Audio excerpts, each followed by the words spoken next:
Hello, welcome back to Odd Erica's. Today we're going to do binding, and we're going to do the same quilt that I have done the quilting on, the squaring away on. We made binding. This is the binding that is going to go on this quilt. This is the quilt that we did the crosshatch design on. So now it is all ready to go. This is the last step. I realize binding can be intimidating, especially if you're just starting out. Trust me, it gets easier. I know you're scared the first time. I know I was. So we're going to go through this. This is actually pretty simple. And a lot of the times this is where quilters go, I'm done or I'm over it. But it's actually pretty easy. So we did on this binding, this is with the fabric binding, we did diagonal joins. And I'm going to set this up to do a diagonal join on the actual quilt itself. Let me show you how to do it. Okay, to recap here real quick, if you didn't see the binding video that I put up last week, this is 2.5 inch with the fabric binding, and you start out with 2.5 inch strips, I should say, and then you fold it in half to make this 1.25 inches wide. This is the raw edge of the binding. I'm going to put the raw edge of the binding against the raw edge of the quilt. Now, when I do this first side, when I do the top side, with machine binding, I like to bind on the front first and then turn it over. And then I'll show you how we do that on the other side, but I'll turn it over and then sew another line on the front right in the ditch. And that should, a 2.5 inch width binding gives you really plenty of room to be able to catch it on the other side. I don't usually pin more than a couple places on this first top layer when I'm doing this. So I'm going to pin right about where I want to start. Actually, I'm going to give myself more space than that. I like to give myself a lot of room because I'm going to do a diagonal join here. So I'm going to pin where I'm going to start. I'll put the next pin down. And then I just, unless this is a big quilt and unmanageable, kind of unruly, I don't usually pin more than that on the top side. Now, when we get to the bottom side, that's a different story. I like to make sure that the bottom side of the quilt is, or the bottom side of the binding is where it's supposed to be, because I'm going to be sewing it down blind. So that requires a little more pin work. Also, I do like to have a stiletto on hand. This is my By Annie stiletto. It's my favorite one because it kind of does a couple of different things, but basically it helps you feed through. I'll show you how I use it to turn the corners when I'm doing the binding and make it nice and crisp on the corner. And this end of the stiletto you can use to kind of hand press things down. If you don't want to use an iron, you can make a hand press indentation with this. So it comes in handy for a lot of reasons. All right, so what I did is I decided there's a little bit of gray here in the quilt, but I have a soft gray Gutermann thread. I believe it's thread number color 102. So it's just a really soft gray, and that's what I loaded into my machine. I'm also using an 80-12 universal needle for this particular exercise. All right, so what I'm going to do is start here, leave myself plenty of room. This is probably 10 inches of space. And then we're going to sew the binding on all the way around the quilt. We should have plenty of room when we come back over here. And then I will show you how to do the diagonal join on the quilt itself. Okay, you can see I have my walking foot in here, and I have my 1/4 inch tape on here. So what this does for me is, as long as my edge of my quilt is lined up with this blue line right there, I know I'm getting a 1/4 inch line. So that's sort of a handy, easy way to keep track of that. I just kind of keep that edge right there on that blue line, and I know all is well. There's nothing particularly tricky. You don't have to pull up the bobbin thread through the top first. I'm just going to do a normal drop my needle down, couple stitches, back stitch a little bit to secure that in there. And then I'm going to pull out that pin, march right on down.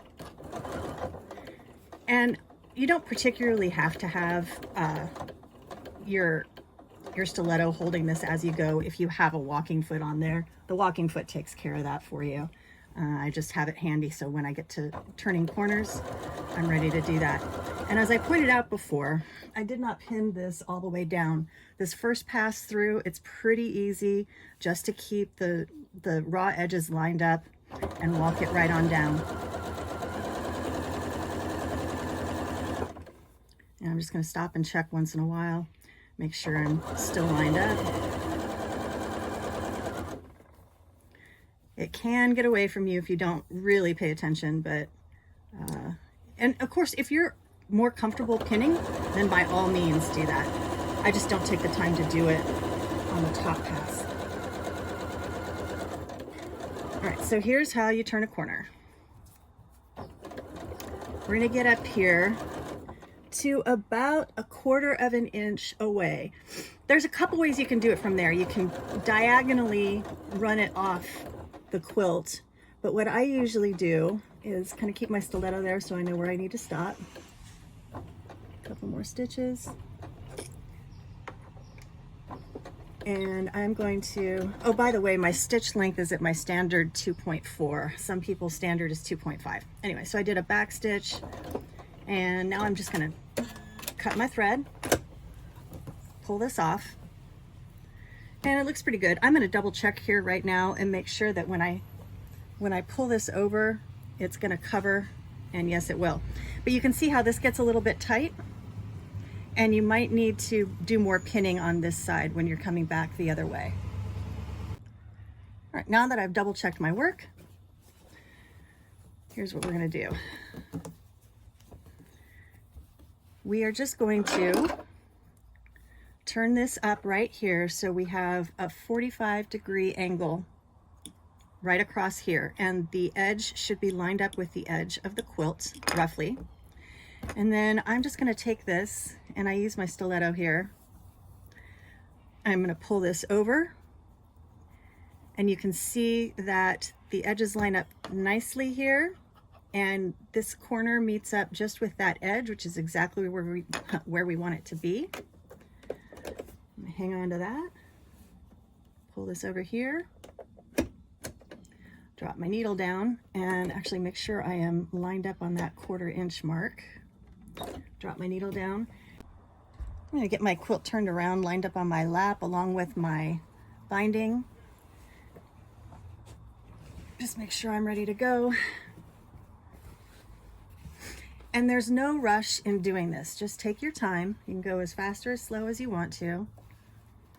Again, just making sure you start lined up and you kind of check in every few inches or so to keep it that way. So I'm gonna do a couple forward stitches, a back tack, and then we're just going to keep on going down the line. And we'll do that exact same process for the next 3 corners. When we're done with that, I will meet you back at the bottom of the quilt where we started, and I'll show you how to do that diagonal join. Now we're going to do our diagonal join on the quilt, and this is why I like to have so much space to do this, because it can get a little tricky. I'll show you what I mean. So basically, first of all, I know we've got plenty of room here. I'm gonna get rid of this large bit of binding here. I'm just gonna give myself a ton of space while I do it. So I know people think this is wasteful. Yeah and no, it can be, but I'd prefer to have plenty of room to make a mistake than to cut myself off from any potential of fixing this later. What I'm doing is I'm getting my small, this is my little turntable thing, but it's just a small cutting board basically. And you see I've got a lot of space here. That gives me plenty of room to do this. So now I can kind of line this up. And right now this is approximate, but I want to find an in-between space where I can kind of cut this down. Essentially what I'm going to end up doing is giving myself a total of 2.5 inches of overlap on this. And the reason is that the width of this fabric is 2.5 inches. So that is the overlap that I need in order to do a diagonal join. All right, so first, let's see. I think I'm going to cut this off right at the 7 on here. So 7-inch mark.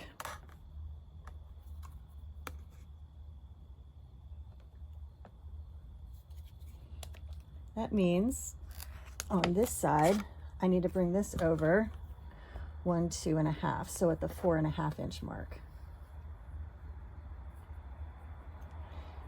Now I like my binding to be a little bit tight, so this join might be a little bit loose. I'm gonna take a look at it afterwards. Okay, So you see what I did? I cut this off so that this is going to overlap this by, looks like 2.5 inches. All right, let's move this out of the way and see if that ends up being accurate with my little ruler. So here's what we're gonna do. If you remember from the, or if you didn't see it, I'll kind of go over it again. From the binding, creating a diagonal join in when we made our binding, the piece that's coming from the left over to the right is going to lay down front side up, pretty side up. Okay, so whatever the right side is, that's gonna be right side up. This, and you can see this is where this gets a little tricky. This is gonna come over here, and I'm going to open this side up and put face down right there. So you got to kind of pull this quilt over so you have enough room. You need to cross it over face down. And then our join is going to go diagonally this way, so that once this is sewn down, it's going to flip back and just go right down there. All right. So we're going to pin this just like this.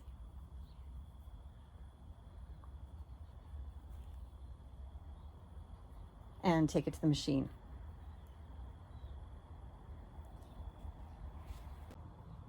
I've got my 1/4 inch tape on here so I can line up the corners on the red line there. And I'm just going to sew on the diagonal right on down to this corner that I'm lining up on this little red line here. Keep an eye on that.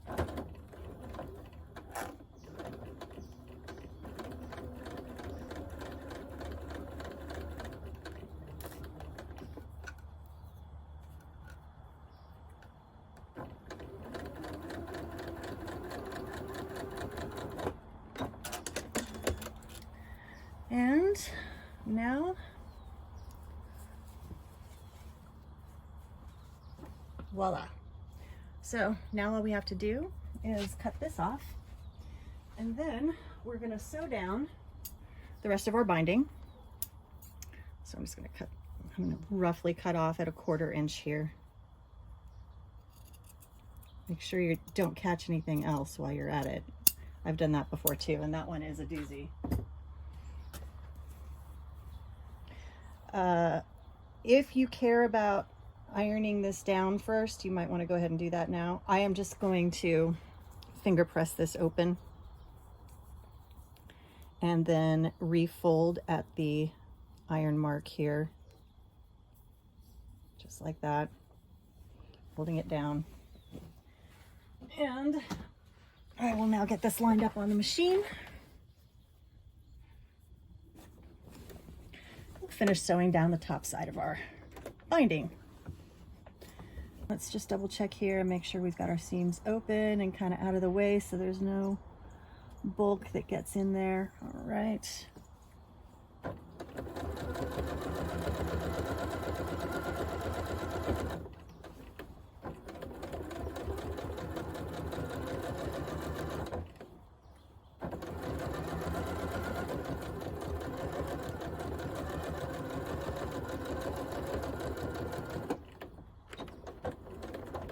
Oops.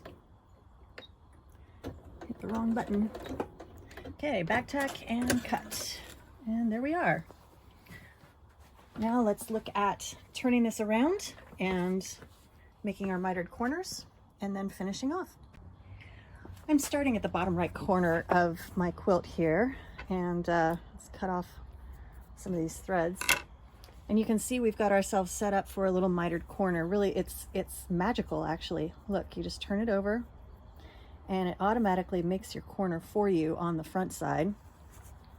So I'm going to go all the way around and pull my corners over. And then, let's get that thread out of there.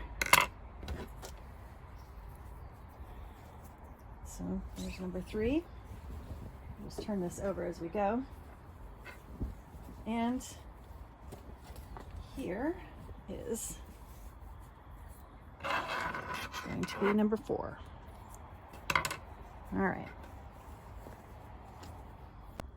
What I'm going to end up doing is sewing on the top again once I get this pinned down. So I'm going to stitch in the ditch here and it'll catch the binding on the back.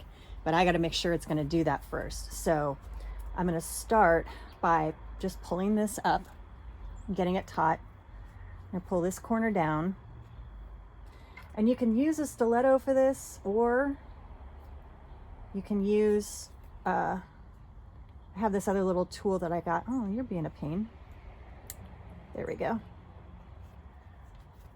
Or you can use this other little tool. I got this from Missouri Star Quilt Company. I'll put a link for everything for you in the notes in the bottom. But then what I do is I just use that to pull this taut like that. And then you can use the stiletto, kind of a weird angle here, to pull that over. And this one's going to make me fuss with it just a little bit, I see. But that's okay. Basically, what I want to do is get to the point where I have just a nice mitered corner here, so it falls kind of properly. And I might need to readjust this again after I get more of the quilt pinned, and that's fine. Now notice how I'm pinning here. I'm pinning because this is going to be the back of what I'm sewing on, except that I'm putting my pins in the back, but I'm putting them in such a way that I can pull them from the front as I go. I want to make sure that when I stitch in the ditch on the front, the back is going to get caught and I'm not going to miss any of the binding on the back, because I am flying blind on that. So we're going to get this pinned. And here, I'll show you one more corner over here. Let's just pull this down nice and neat. And I'm just making sure, because you can see the line of stitching right here. That's the line of stitching I'm going to go over again. So you just want to make sure you cover that and have a little extra space on top of it, which is exactly what I've got. It's exactly what I want. Okay. I'm just going to pull this over taut, make my 45-degree angle there. Degree angle, you can use this tool, you can use a stiletto, either one, whatever suits you. And for that, hey, that's not bad. That'll work. That nice 45-degree angle, mitered corner. Let's get that pinned before we lose it. Ha! Actually, let's get this pin over here a little more.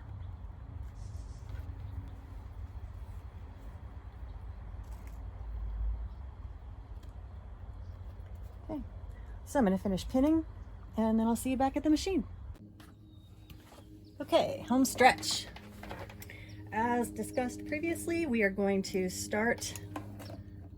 finish, I should say, tacking down our binding by sewing on the front. So we got it all pinned down on the back, like so. Now we're just going to stitch in the ditch on the front. And I'm just going to start right here in this corner. Again, nothing really special or magical to it. Just try to stay away from those pins. And with this first corner here, you can see I've got a pin right there, and that's right about, I may or may not hit that pin. So what I'm going to do is get this lined up, and then kind of very cautiously with my wheel, I'm going to make sure I get down right in there. Looks like that's going to work.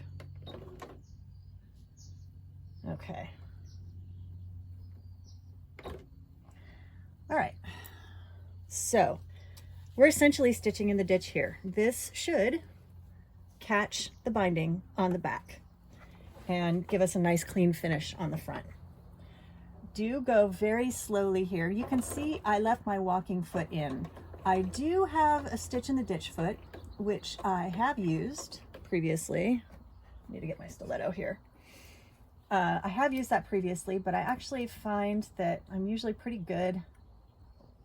It's easier for me to use this walking foot, and I'm actually pretty decent with putting the needle down where it needs to be. Do go really slow on this so that you don't, there's no reason to rush, you have fewer chances of making a mistake if you go a bit slower. And you'll have a cleaner result most of the time. And I can see this is kind of starting to squish out a little bit. So I'm gonna keep sewing here, right in that ditch area. But then I'm going to, once I get to my next pin, I'm gonna take a look on the other side and just check my work and see how it's looking.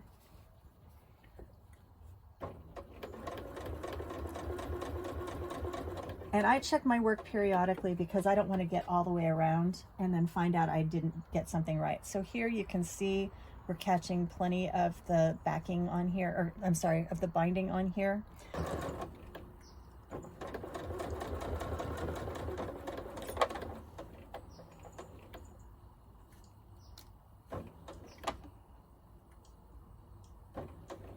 Also, I do want to point out how lovely these corners turned out, mitered. They did end up looking really nice. So, all right, I'm coming right into the corner here. Needle down, turn my work. And this is just a little hair off, so I'm gonna let it go diagonally. And then I'm gonna straighten that right out. And off we go. Okay, we are coming to the end of our binding journey. So I'm just right on the last home stretch of getting this done.